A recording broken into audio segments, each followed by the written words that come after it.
बस्तर आज के छत्तीसगढ़ राज्य का एक संभाग, सुंदर घने वन और जनजातीय संस्कृति का केंद्र। प्रकृति की गोद में बसा ये शांत और सुरम्य क्षेत्र आज वामपंथी आतंकवाद के लिए जाना जाता है। सुरक्षा बलों को जितनी क्षति सीमा पर नहीं होती, उससे कहीं अधिक जवान अकेले बस्तर में माओवादी अथवा नक्सली हिंसा के शिकार हो चुके हैं। बस्तर में ऐसा क्या है कि यह स्थान नक्सलियों का अड्डा बन गया? हरी भरी ये भूमि क्यों आज रेड जोन के नाम से जानी जाती है? इन प्रश्नों के पीछे छिपा है एक ऐसा इतिहास जिसके बारे में बहुत कम लोग जानते हैं। ये इतिहास है बस्तर के राजा का, जिनका नाम था प्रवीर चंद भंजदेव। 25 मार्च वर्ष 1966 बस्तर के राजमहल को अचानक पुलिस ने चारों ओर से घेर लिया। महल के अंदर राजा प्रवीर चंद भंजदेव और उनके कुछ सेवक थे। बाहर बड़ी संख्या में जनजातीय लोग अपने राजा के दर्शनों के लिए जुटे थे। तभी अचानक बिना कोई चेतावनी दिए पुलिस ने गोलियां चलानी शुरू कर दी। पुलिस के निशाने पर थे राजा प्रवीर चंद। कुछ ही पलों में राजा का शरीर गोलियों से पूरी तरह छलनी कर दिया गया। कई अन्य लोग भी इस पुलिस कार्रवाई में मारे गए। बस्तर के राजमहल में हर ओर खून ही खून बिखर गया। राजा प्रवीर चंद भंजदेव को उनके ही महल में क्यों मारी गई गोली? क्या राजा प्रवीर चंद ने कोई अपराध किया था? किसके आदेश पर हुआ एक राजा का एनकाउंटर? इन सारे प्रश्नों को इतनी सफाई से दबा दिया गया कि आज इनके चिन्ह भी शेष नहीं है। एक ऐसी भूली हुई कहानी जिससे पता चलता है कि स्वतंत्रता की आड़ में भारतीयों के साथ अपनी ही धरती पर कितना बड़ा विश्वासघात किया गया। बस्तर का ये क्षेत्र स्वतंत्रता के बाद मध्य प्रदेश का हिस्सा था। बाद में ये छत्तीसगढ़ राज्य में चला गया। रामायण के समय से ही बस्तर को दंडकारण्य के नाम से जाना जाता है। यहां दंतेवाड़ा में माता दंतेश्वरी का मंदिर है, जो 51 शक्तिपीठों में से है। माता दंतेश्वरी बस्तर पर शासन करने वाले काकतीय राजवंश की कुलदेवी भी हैं। बस्तर के जनजातीय समुदाय की वीरता इसी बात से समझी जा सकती है कि उन्होंने कभी भी मुगलों को यहाँ की धरती पर पैर नहीं रखने दिया। बाद में ये क्षेत्र मराठा साम्राज्य का हिस्सा बन गया, किंतु काकतीय वंश का शासन जारी रहा। मराठों के बाद अंग्रेज आए तो उनकी गिद्ध दृष्टि बस्तर के खजाने पर टिक गई। ये खजाना था यहाँ की धरती में दबा लौह अयस्क, कोयला, खनिज और वन से मिलने वाली लकड़ी। बस्तर के बैलाडीला में अंग्रेजों ने बड़े पैमाने पर खनन का कार्य आरंभ कर दिया। इन खदानों में स्थानीय आदिवासियों से मजदूरी कराई जाती थी। स्थानीय लोगों पर अंग्रेजों के अत्याचार बढ़ते जा रहे थे। उनकी भूमि छीनी जा रही थी। ऊपर से ईसाई मिशनरियां लोगों को डरा धमकाकर और लालच देकर धर्मांतरण करा रही थीं। बस्तर के राजा के पास इतनी शक्ति नहीं थी कि वे अंग्रेजों का विरोध कर सकें। वर्ष 1910 में बस्तर के आदिवासियों ने अंग्रेजों के खिलाफ विद्रोह कर दिया। इसे भूमकाल आंदोलन भी कहा जाता है। कांकेर से शुरू हुए इस विद्रोह का नेतृत्व किया आदिवासियों के नेता गुंडाधुर ने। बस्तर के राजा ने भी इस विद्रोह में पूरी सहायता की। तीर धनुष और भाले फरसे से लैस जनजातीय वीरों ने कई अंग्रेज अफसरों और उनके सहयोगी पादरियों को मौत के घाट उतार दिया। लेकिन मिशनरियों की मक्कारी और अंग्रेजों की बंदूकों के आगे आदिवासी योद्धा अधिक समय टिक नहीं सके। अंग्रेजों ने पूरी निर्ममता के साथ विद्रोह का दमन किया। सैकड़ों लोगों को गोली मार दी गई और गांव के गांव पुरुषों को पेड़ों पर लटकाकर फांसी दे दी गई। ये वो समय था जब राजा रुद्र प्रताप देव बस्तर के राजा थे। उनकी एक बेटी थी जिसका नाम प्रफुल्ल कुमारी देवी था। उनका विवाह पड़ोसी मयूरभंज एस्टेट के राजकुमार प्रफुल्ल कुमार के साथ हुआ। उनकी कुल 4 संतानें थीं। सभी के नाम में पिता का उपनाम भंज जुड़ गया। उन्हीं के दूसरे बेटे थे प्रवीरचंद भंजदेव, जिनका जन्म 25 जून 1929 को हुआ था। वर्ष 1933 में अंग्रेजों ने प्रफुल्ल कुमारी देवी को बस्तर की शासिका के रूप में मान्यता दे दी। वे उन्हें अपनी कठपुतली बनाकर रखना चाहते थे। जब वे सफल नहीं हुए तो बीमारी के उपचार के बहाने रानी प्रफुल्ल कुमारी को लंदन भिजवा दिया। कहा जाता है कि वहां पर रानी की हत्या करवा दी गई। 26 फरवरी वर्ष 1936 को अंग्रेजों ने मात्र 6 वर्ष की आयु के अबोध बालक प्रवीरचंद भंजदेव को राजा बनवा दिया। ये चित्र उसी समय का है। अंग्रेजों ने ये सोचकर प्रवीरचंद को राजा बनवाया था कि वे उन्हें अपने हिसाब से ढाल सकेंगे। उन्हें पढ़ाई के लिए लंदन भेज दिया गया। 18 वर्ष की आयु तक प्रवीर अंग्रेजों की निगरानी में रहे। लंदन में रहकर वे समझ चुके थे कि उनके और उनकी प्रजा के साथ क्या हो रहा है। वर्ष 1947 में देश स्वतंत्र हुआ और इसी समय राजा प्रवीरचंद भी भारत लौट आए। प्रवीरचंद भंजदेव के साथ कई दैवीय चमत्कार जुड़े हुए हैं। लंदन में पले बढ़े होने के बाद भी वे माता दंतेश्वरी के अनन्य भक्त थे। कहते हैं कि बचपन से ही माता दंतेश्वरी उन्हें दर्शन देती थी। प्रवीरचंद भंजदेव अजानुबाहु थे, अर्थात खड़े होने पर उनकी हथेलियां घुटनों तक पहुंचती थीं। ऐसा बहुत विलक्षण लोगों के साथ होता है। कहते हैं कि बस्तर के आदिवासियों ने जब अपने राजा का ये गुण देखा तो उन्हें प्रभु श्री राम की छवि दिखाई दी। भगवान राम भी अजानुबाहु थे। ध्यान देने वाली बात है कि दंडकारण्य के वासियों ने त्रेता युग में जिन श्री राम को देखा था, उनके अवचेतन में इतने युगों बाद भी उनकी स्मृति शेष थी। प्रवीरचंद भंजदेव उन कुछ राजाओं में से थे जिन्होंने स्वतंत्रता के समय बिना कोई मोलभाव किए अपने राज्य का विलय भारत में किया था। हैदराबाद के निजाम ने उन्हें अपने साथ मिलाने का पूरा प्रयास किया, लेकिन वो सफल नहीं हो पाया। राजा को आशा थी कि अंग्रेज जा चुके हैं, अब बस्तर के संसाधनों का आदिवासियों के कल्याण में प्रयोग होगा। किंतु इसी इच्छा ने अंग्रेजों की तरह उन्हें कांग्रेस का भी शत्रु बना दिया।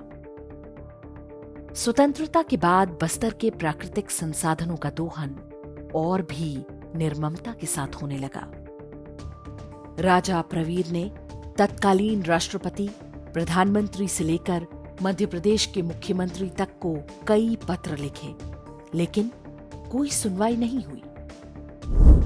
वर्ष 1992 में हुए मध्य प्रदेश विधानसभा चुनाव में प्रवीरचंद भंजदेव ने कांग्रेस के विरोध में प्रचार किया। बस्तर की सारी सीटों पर कांग्रेस चुनाव हार गई। बदला लेने के लिए कांग्रेस सरकार ने राजा को मिलने वाला प्रिवी पर्स बंद कर दिया और उनकी सारी संपत्ति भी जब्त कर ली गई। उन्हें मानसिक रोगी घोषित करके उपचार के लिए स्विट्जरलैंड भेज दिया गया। वहां डॉक्टरों ने उन्हें पूरी तरह स्वस्थ पाया। कांग्रेस समझ चुकी थी कि राजा प्रवीरचंद को रास्ते से हटाए बिना वो बस्तर में अपनी मनमानी नहीं कर पाएगी। प्रवीरचंद भंजदेव के रहते ईसाई मिशनरियां आदिवासियों का धर्मांतरण कराने में सफल नहीं हो पा रही थीं। वे घूम घूम कर आदिवासियों के बीच जागृति पैदा करने में जुटे रहे।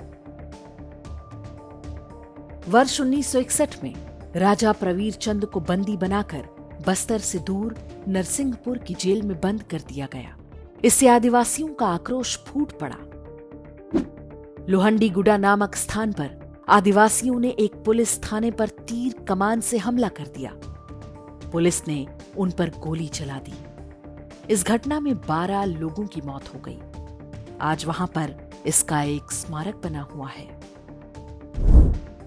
वर्ष 1962 में हुए विधानसभा चुनाव में बस्तर की सभी 9 सीटों पर राजा प्रवीर चंद के समर्थित उम्मीदवारों की भारी विजय हुई।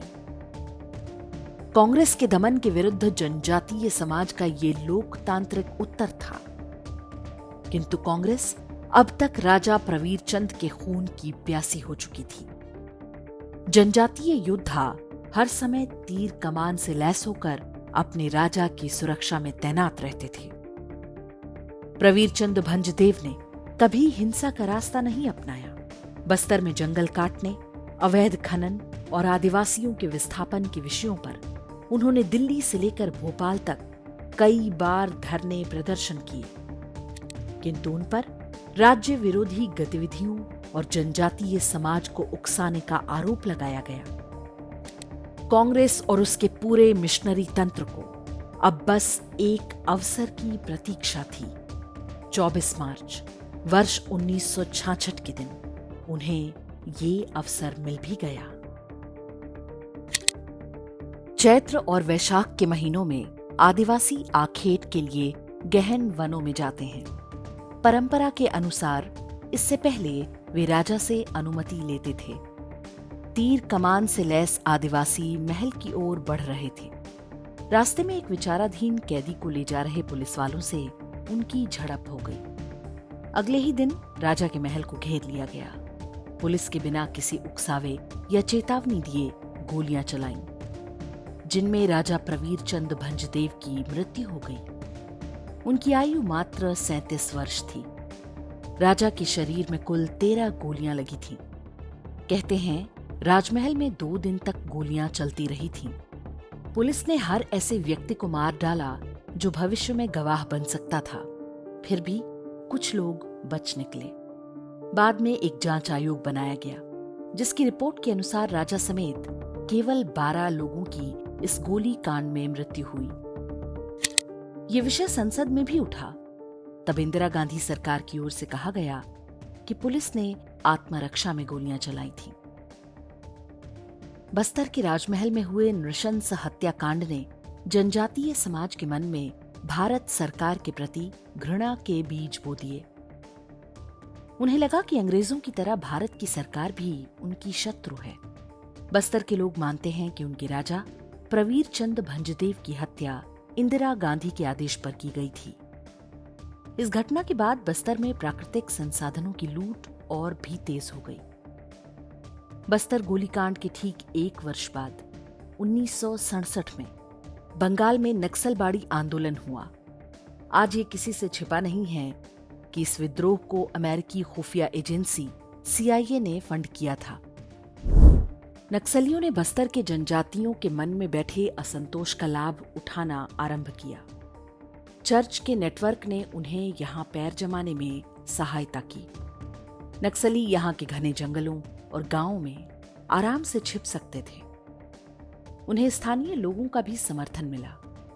नक्सलियों ने धीरे धीरे पूरे बस्तर को अपने चंगुल में ले लिया। ईसाई मिशनरियों को एक सहयोगी की आवश्यकता थी और ये काम नक्सलियों ने संभाल लिया। इसके बाद मिशनरियों का धर्मांतरण कार्यक्रम और तेज हो गया। मिशनरियों और माओवादियों का ये गठजोड़ अत्यंत सफल रहा। बस्तर में नक्सली स्कूल, सड़क, पोस्ट ऑफिस और मंदिर सब पर हमला करते हैं, लेकिन उन्होंने कभी किसी चर्च या पादरी को निशाना नहीं बनाया। वर्ष 2017 में दंतेवाड़ा के बैलाडीला में बनी ढोलकल गणेश की प्रतिमा को ऊंची पहाड़ी से धक्का देकर गिरा दिया गया था। जनजातीय समुदाय हजारों वर्ष से ढोलकल गणेश की पूजा करता रहा है। उस घटना में नक्सलियों और चर्च की भूमिका होने का आरोप लगा था। माओवाद और मिशनरी के गठजोड़ के कारण बस्तर का जनजातीय समुदाय एक प्रकार के कुचक्र में फंस चुका है।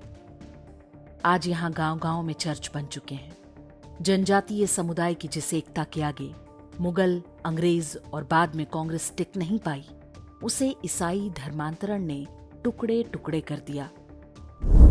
चर्च यहाँ की हजारों वर्ष पुरानी संस्कृति को जड़ से समाप्त करने में जुटा है, ठीक उसी तरह जैसे उसने अमेरिका, कनाडा, मैक्सिको और ऑस्ट्रेलिया जैसे देशों में जनजातीय समुदाय को नष्ट किया। आदिवासियों के देवी देवताओं और उनकी संस्कृति और परंपरा के अपमान की घटनाएं आए दिन होती हैं, जिसका परिणाम सामाजिक टकराव के रूप में सामने आ रहा है। वर्ष 2023 में नारायणपुर के एकड़ा गांव में धर्मांतरित ईसाइयों की भीड़ ने जनजातीय समुदाय के लोगों पर धारदार हथियारों से हमला किया था। उस भीड़ का नेतृत्व स्थानीय चर्च का पादरी कर रहा था। तत्कालीन कांग्रेस सरकार ने जब दोषियों पर कोई कार्रवाई नहीं की तो जनजातीय समुदाय का गुस्सा भड़क उठा और उन्होंने गांव में बनाए गए ईसाई मजहब के अवैध ढांचों को तोड़ डाला। राजा प्रवीरचंद भंजदेव की हत्या कोई अचानक इकलौती घटना नहीं थी। ये एक पैटर्न का हिस्सा थी, जिसके अंतर्गत स्वतंत्रता के बाद देश के अलग अलग क्षेत्रों में बहुत योजनाबद्ध तरीके से हिंदुओं के धर्मांतरण को बढ़ावा दिया गया था। स्वतंत्रता के तत्काल बाद प्रधानमंत्री नेहरू ने ईसाई मिशनरी वेरियर एल्विन से समझौता करके नागालैंड में हिंदू साधुओं के जाने पर प्रतिबंध लगा दिया था। उसी का परिणाम है कि नागालैंड आज 100% ईसाई राज्य बन चुका है। बस्तर में भी वही काम हो रहा था, लेकिन राजा प्रवीरचंद इसमें रोड़ा बन गए। उनकी हत्या के बारे में प्रस्तुत रिपोर्ट में लिखा गया है कि राजा प्रवीरचंद भंजदेव बस्तर को हिंदू राज्य बना रहे थे। बस्तर के जनजातीय समुदाय के लोग अपने राजा प्रवीरचंद भंजदेव को आज भी नहीं भूले हैं। हर वर्ष दशहरे के मेले में लोग उनके चित्र को लेकर आते हैं।